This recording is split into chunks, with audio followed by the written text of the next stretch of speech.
Demi memastikan dapat meneruskan kehidupan seharian, seorang warga emas sanggup menjual barang kemas miliknya bagi menampung kos pembedahan mata meskipun hidup sendirian dalam serba kekurangan. Hapsah Mamat 83 dari kampung Cerang Tok Rong, Pasir Mas di sini berkata, masalah penglihatan akibat selaput pada kedua belah matanya sebelum ini membataskan rutin hariannya, terutama untuk membaca Al-Quran yang menjadi amalannya setiap hari. Mata tak nampak sebelah ni. Tak nampak sebab dia katarak mata ke apa dia panggil? Dok selaput. Selaput. Hari ni makcik buat hari tu makcik ada duit. Jual gelam makcik dulu-dulu. Jual 3,000, 3,000 buat 3,200 ni. Adik kiri selaput juga dua-dua sebenarnya. Nampak lah lon ni ya. Sebelah dia lah. Sebelah lain tak nampak ke satu. Ya, Tapi sebelah dia lah. sebelah tak nampak ni tu ya. Hak ni bila buat ni adik kiri? 2,000 berapa tu? Ingat 10 tahun ada. Oh. kat 10 tahun tu. Kat 10 tahun lah. Buat selaput adik kiri tu. Dia tepek manik. Dia tepek manik. Tak nampak lah. Nampak tu yang molek lah. Mula nak baca Yasin ke apa tak nampak. Kata biarlah. Aku jual barang. Aku pakai apa. Kata bodoh jual barang. Mata kita nak buat jalan kan. Pakai barang tak boleh jalan. Baca ada semua. Tengok kat dulu. Tempat tikar tu. Yasin ke apa. Baca ada semua. Ada bangun baca dah tidur. Menurutnya, walaupun berdepan kekangan kesihatan dan faktor usia, semangat untuk mendekatkan diri dengan kitab suci itu tidak pernah luntur, lebih-lebih lagi pada bulan Ramadan. Hasil pembedahan tersebut, penglihatannya kini kembali jelas pada sebelah mata, sekaligus membolehkannya kembali membaca Al-Quran setiap hari. Malah, pada hari tertentu, seorang guru Al-Quran akan datang ke rumahnya bagi membimbing bacaan. Tu orang tu guru ada mai ngajar-ngaji ya. Dia main ngajar di rumah.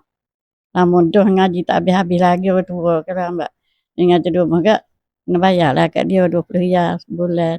Dia tak minta. Bagaimanapun, ibu kepada 3 anak itu memilih untuk tinggal sendiri walaupun anak-anaknya sudah berkeluarga. Menurut Hapsah, anak sulungnya Razali Maksuh 69 yang menetap di Tanah Merah tidak dapat menjaganya kerana uzur akibat strok. Manakala anak keduanya Faridah 63 tinggal bersebelahan rumah namun turut menghidap beberapa penyakit kronik termasuk darah tinggi, darah rendah, kencing manis dan masalah jantung. Anak bongsunya pula, Aryati 45, menetap di Pasir Putih bersama suami Amran Hassan 52 dan 3 anak mereka. Anak apa ya, Mak?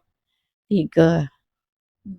Rumah tangga belakang dah lah. Tua belakang dah. Bahaya tak situ. Kau boleh bangun tak? Boleh lah buat. Tak boleh bangun tak? Dia marilah buat air. Dia letak segelas air tu ada sikit sepinggan. Siapa dia tu? Itulah anak ni. Hak duk belah rumah. Belah rumah. Segi rumah dia tak mesti. Tak tidur. Kalau di rumah dia tidur. Hak tu dengan cucu tu ketika dia cuti kan. Balik betah dengan dia 2 hari. Bayar mari atas pula. Dia. Walaupun tinggal bersendirian, Hapsah tetap menguruskan keperluan harian dengan kudrat sendiri termasuk memasak juadah ringkas seperti nasi dan ikan goreng untuk bersahur dan berbuka. Kagak lauk ya makan ketua-ketua tu pakai banyak-banyak ya. Kalau dia mak cakap kat mak sendirilah masak nasi apa. Goreng ikan je lah. Ikan lah. Tak gula yang juga pedak. Makan ikan. Pakai goreng gitu. Beliau turut menerima bantuan bulanan sebanyak RM400 daripada Majlis Agama Islam dan Adat Istiadat Melayu Kelantan MAIK bagi menampung perbelanjaan asas. Kita tu sakit semua kalau tak makan sakit. Susu tu lah. Kena makan semua susu tak boleh habis. Kena beli semua susu tu. Dapat duit go tu buat beli susu lah.